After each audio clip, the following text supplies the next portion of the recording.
Let's deconstruct this whole chemical process, step by step.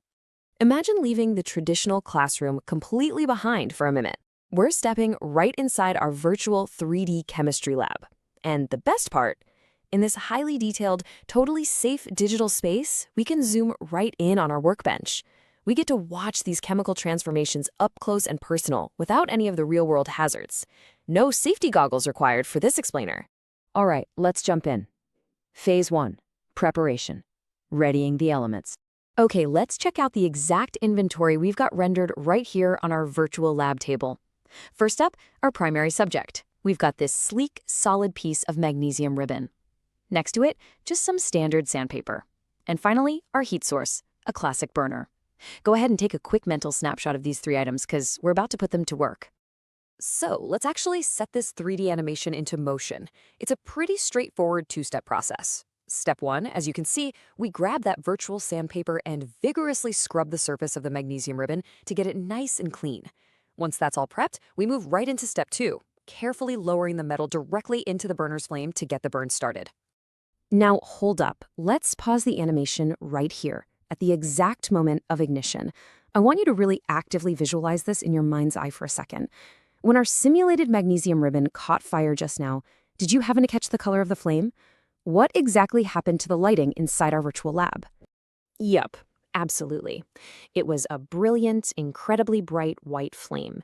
You can see in our 3D simulation how the entire virtual space practically fills with this dazzling, almost blinding white light just radiating off the ribbon. And here's a fun fact for you. This exact intense reaction is literally why magnesium was used to create the flash for early vintage cameras. It's this massive visual cue telling us, hey, something really profound is happening here chemically. Moving right along. Phase 2, the observation, analyzing the aftermath. Check out this stark physical contrast on the screen. I mean, it's night and day. On the left, we started with that smooth, solid, metallic magnesium ribbon. But that intense white flame didn't just, heat the metal up. It fundamentally transformed the whole thing. Our 3D animation perfectly captures the aftermath here on the right. What's sitting on the table is definitely not a solid ribbon anymore. It's this delicate, ashy, white powder oxide. And that brings us to a super important takeaway quote straight from the activity itself. From the above activity, we can say that the state of magnesium ribbon changed. We literally just watched this happen in our 3D space. We saw a complete mechanical shift from a solid, structural piece of metal directly into a brand new powdery substance. So how do we formally define what we just witnessed? Well, a chemical reaction is a process where the state of matter is fundamentally changed. You see, the burning of this magnesium ribbon, it wasn't just a cool light show. And it wasn't a simple physical phase change, like, say, ice melting into water. No, it was the actual creation of an entirely new substance, that powder. Take plain old water and add it to calcium oxide. I mean, it sounds super basic, right? You're just mixing a liquid and a powder. But, well, in the world of chemistry, these simple little actions can actually lead to some incredibly dramatic results. I really want you to keep this central question in the back of your mind throughout our whole journey today. Because honestly, answering this single question unlocks a bunch of foundational chemistry concepts that you'll be using for years to come. All right, section 1, the chemical setup. So our setup for this is actually pretty elegantly simple. Think of it kind of like a recipe. We just need 3 basic things: a sturdy glass beaker, our solid ingredient, which is calcium oxide, and of course, water. And it's absolutely crucial to lock in these chemical formulas right from the get-go. Calcium oxide is CaO, and water, as we all know, is the famous H2O. Just those 2 ingredients hanging out in a beaker. Moving on to section 2, the reaction process.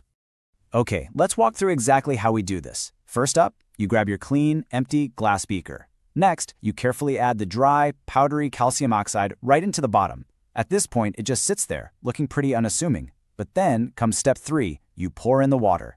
And finally, step 4, grab your stir and mix it really well. You want to agitate that mixture, making sure the water completely covers and interacts with all of that calcium oxide powder. Now, at first glance, it might look like you're just stirring some wet powder, but if you pay super close attention, things are already starting to happen on a microscopic level. Section 3, surprising observations. So, the very first thing you're going to notice is this crazy visual transformation. Right before this, we just had clear water and a solid powder. But as they interact, the entire solution completely changes. It turns into this thick, cloudy, milky white liquid. it literally loses all its transparency. It's a gorgeous visual cue that a chemical reaction has actually taken place. The original substances are transforming into something entirely new right before our eyes. But here's where it gets really wild. If you were to gently place the palm of your hand against the outside of that glass beaker, you'd feel a huge, shocking change. The beaker gets hot, like the temperature rises significantly. We didn't put this beaker on a stove. We didn't add any external flame, yet heat is practically pouring out of the glass. The solution is literally generating its own heat from the inside out. All right, section 4, the science behind it. Okay, so first things first, let's get our terminology straight, because these chemicals go by a few different everyday names, which can be kind of tricky. On the left, we have our starting material, calcium oxide, which is commonly known out in the world as quicklime. When we added water to this quicklime, it reacted vigorously. It practically drank up the water, and in doing so, it transformed completely into the substance on the right, calcium hydroxide. And the common name for calcium hydroxide is slaked lime. A great way to remember this is to think of the word slaked like quenching a thirst. The quicklime's thirst was slaked by the water, turning it into slaked lime. Now, what about all that intense heat we felt earlier? Well, this brings us to a massively important scientific definition. This reaction is an exothermic process, which simply means a reaction that releases heat. Think about it. The prefix exo means outside or outward, and thermic relates to heat, so heat is moving outward. When the chemical bonds of the quicklime and water break apart and reform to create slaked lime, a tremendous amount of excess energy is released into the surrounding environment as heat. And that right there is exactly why our beaker felt so hot to the touch. Plus, we also need to classify exactly what type of chemical reaction this is. A combination reaction is a reaction where two or more substances combine to form a single product. And our experiment brilliantly illustrates that exact concept. We started with two totally distinct substances, right? Calcium oxide and water. But after they reacted, they perfectly merged to form just one single new product, calcium hydroxide. Two became one. It is the literal textbook definition of a combination reaction. Okay, let's summarize all of this into the ultimate little cheat sheet. Seriously, this is exactly what you're going to want to memorize for your exams. On the left side under reactants, we have our inputs, calcium oxide or CaO, plus water, which is H2O. Then on the right, under products, we have our outputs, calcium hydroxide, whose formula is CaOH2, plus, and this is critical, heat. Do not forget to include heat on the product side when you write this out, because as we just learned, it's a highly exothermic combination reaction. Section 5. Real-world application. So why does any of this matter outside the lab? Well, here is the absolute coolest real-world application. That slaked lime we just produced in our tiny beaker, it's the exact same substance used for whitewashing walls. For centuries, people have taken quicklime, mixed it with water to trigger this exact same exothermic combination reaction, and then applied that resulting milky white slaked lime right onto the walls of buildings. Over time, the slaked lime reacts slowly with carbon dioxide in the air to form a hard, brilliant white, protective layer of calcium carbonate on the walls. So the chemistry you're doing in class is the exact same chemistry used in architecture and construction all around the Okay, let's dive into this. Picture yourself standing in a laboratory. All of a sudden, bam, you're hit with the sharp, unmistakable, and honestly pretty terrible smell of burning sulfur. Then, you hear a distinct cracking sound echoing from a test tube, and thick brown fumes start billowing upward. I mean, it looks like absolute chaos, but there's actually a strict logical set of rules governing exactly why this happens. These dramatic visual and auditory outputs, the sudden brown fumes, the bright yellow residues left behind, those striking color changes, they aren't just random occurrences. They're the literal physical evidence of chemical bonds breaking apart. When certain chemicals are exposed to a spark of fire, they put on a show. But to truly appreciate that show, we really need to understand the fundamental chemical rule operating behind the scenes. So, the crucial point is, what is this rule? Well, it brings us to the core concept explaining those wild sensory changes we just imagined, the decomposition reaction. By definition, it's simply a reaction where a single reactant breaks down to give multiple, simpler products. It's like taking one giant complex Lego structure and forcefully dismantling it into its foundational building blocks. But we aren't just talking about any decomposition today. When this breaking down process is specifically triggered by adding heat, it earns a special title, thermal decomposition. The word thermal points directly to that heat energy required to force that single reactant to, well, snap its bonds and fall apart into those simpler pieces. All right, let's see this in action with Deep Dive 1, heating ferrous sulfate. Before we spark the flame, we've got an absolutely crucial lab safety tip directly from the source material. Do not point the mouth of the boiling tube at your neighbor, friends, or yourself. Honestly, just a solid rule for life, but incredibly important here because things are about to get highly reactive. Keeping that in mind, we're going to carefully add 2 grams of green ferrous sulfate crystals into a dry boiling tube. Let's move on and see how this builds when we introduce the heat. First, we heat up those green crystals, which, fun fact, actually have H2O hidden right inside their structure. As the heat applies, the crystals evaporate that hidden water, fundamentally changing their color. And then finally, as the heat sustains, that single complex reactant fully shatters into a brand new solid and several gases. And here are those simpler products. We're left with a solid called ferric oxide, alongside the release of 2 entirely different gases, sulfur dioxide and sulfur trioxide. Remember that sharp, choking smell of burning sulfur we imagined earlier? Yep, these 2 gases are the exact culprits responsible for that intense odor hitting your nose.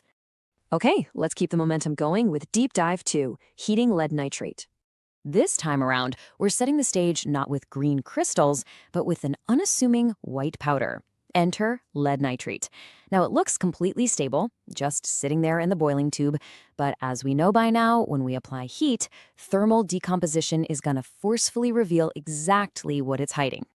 Now, what's really interesting about this is the sheer sensory explosion we get, drawn directly from Ankita Ma'am's observations in the source material. As soon as that heat does its work, crack, you get a distinct cracking sound echoing from the tube. Then, thick brown fumes rapidly form. That's nitrogen dioxide being released. Our unassuming white powder suddenly transforms into a striking yellow precipitate of lead oxide. And finally, escaping totally invisibly into the air, we get oxygen gas. Let's bring this all together in the grand comparison. And this brilliantly illustrates the underlying chemistry we've been talking about. On the left side, we started with green crystals of ferrous sulfate, and heat broke it down into solid ferric oxide and strong-smelling sulfur gases. On the right side, we started with a white powder, lead nitrate, and it broke down into a yellow lead oxide residue, brown nitrogen gas, and oxygen. We have 2 totally different initial compounds presenting entirely different sights, smells, and sounds, yet they both perfectly obey the exact same rule of thermal decomposition. It kind of makes you look at the physical world differently, doesn't it? Heat acts as the ultimate chemical breaker. It's like a master key that unlocks the simpler pieces trapped inside complex structures. So I want to leave you with this final, provocative thought. What other complex, everyday compounds all around you are... Hey everyone, and welcome to this explainer. Today, we're digitally stepping into the lab to break down something you literally interact with every single day. I'm talking about water. We're covering Class 10 Science Activity 1.7, which is all about the electrolysis of water. And, if you've ever wanted a mental picture that looks just like one of those incredibly crisp 3D animated models where water molecules are just physically torn apart into their base elements, well, you're in exactly the right place. We are literally going to deconstruct water today. So let's just dive right in. Okay, so here's our roadmap for this explainer. First up, the decomposition reaction. Then the experiment setup, followed by applying electricity. After that, we'll look at the formation of gases, we'll do the pop sound test, and finally, we'll wrap up with our final conclusion. All right, Section 1, decomposition reaction. Let's understand the core of what's happening here. Before we get into the physical experiment, we really need to nail down the underlying chemistry. So the definition of a decomposition reaction is actually beautifully simple. It's a chemical reaction where a single reactant breaks down to yield multiple products. I mean, really think about what that means for a second. You start with one distinct thing, right? And through this chemical process, it splits, it breaks apart into 2 or more completely different things. In today's explainer, our single reactant is just ordinary water, and we're going to completely force it apart to yield entirely different elements. Moving on to Section 2, experiment setup. Let's build this apparatus. Okay, so to set this up, first, we take a glass and drop 2 graphite rods right into it. Second, we connect those rods to a battery. Third, we fill the glass up with our main subject, which is, of course, water. Now, step 4 is absolutely critical. We add a few drops of hydrochloric acid. Now, you might be wondering, why do that? Well, pure water on its own, it actually doesn't conduct electricity all that well. So those drops of acid act as this vital boost to ramp up the water's electrical conductivity. And finally, step 5, we take 2 test tubes, fill them up completely with water, and carefully invert them. Just turn them totally upside down. right over those graphite rods inside the glass. Section 3, applying electricity. Time to power the reaction. So here's where the magic really happens. We flip the switch, we supply the electric current from the battery, letting it flow straight down into those submerged graphite rods. And once that current is flowing, we do nothing. We just step back, leave the whole thing totally undisturbed, and observe. We watch those immediate physical changes start happening inside the glass. We're literally pumping raw electrical energy into this single reactant just to see if we can force that decomposition reaction to actually happen. All right, Section 4, formation of gases. Let's observe the results. Almost instantly, gas bubbles start forming directly on the graphite rods. As they rapidly form, they rise straight up into those inverted test tubes. And as they rise, they physically push or displace the water that was originally in there. Honestly, it is so satisfying to watch. It seriously looks like a flawless 3D animated simulation of fluid dynamics and gas formation, except it's happening right there in a physical glass. The gases are quite literally shoving the water out of the way to make room for themselves. Now, what exactly are those gases? Well, at the cathode terminal, we're collecting hydrogen gas. Meanwhile, over at the anode terminal, we are collecting oxygen gas. And I gotta say, this is absolutely mind-blowing when you stop and think about it. Water, the very stuff you drink every single day, the stuff we use to put out fires, is literally made up of an explosive, highly reactive gas in hydrogen, and the exact gas that actively feeds fires, oxygen. I mean, no way, right? They were just hiding in there the entire time, and the simple electrical current is what separated them into their respective terminals. But wait, there is a very specific, undeniable visual detail you'll notice if you look closely at those two test tubes. 2x. 2 times. I really want to highlight this ratio because it's absolutely crucial. The volume of hydrogen gas collected at the cathode is exactly double the volume of the oxygen gas collected at the anode. It isn't random. The hydrogen is perfectly double. Moving to Section 5, the pop sound test. Let's verify that hydrogen. So to actually verify the presence of the gas at the cathode, we do a very specific sound test. When you bring a flame near it, pop. You literally hear this sharp, distinct pop. That sound proves, without a shadow of a doubt, that we've isolated highly reactive hydrogen gas. It's the literal audible proof that our decomposition reaction was a complete and total success. And finally, Section 6, final conclusion. Let's summarize what we found. Okay, so here are our core takeaways. First, water successfully undergoes a decomposition reaction when we apply electricity, and the formal name for that process is electrolysis. Second, the anode terminal is exactly where the oxygen gas collects. Third, the cathode terminal collects the hydrogen gas, and it consistently does so at exactly double the volume of the oxygen. So, by following these steps, our single reactant, water, successfully yielded 2 totally distinct, verifiable gases. To wrap up this explainer, I want to leave you with a bit of a provocative question to chew on. What other everyday, seemingly stable compounds are hiding volatile elements right inside them? I mean, if plain, ordinary water holds explosive hydrogen and fire-feeding oxygen just waiting to be unlocked by a bit of electricity, what else is out there in the world around you, hiding incredible chemical realities just beneath the surface? Thank you so much for hanging out with me today. Keep asking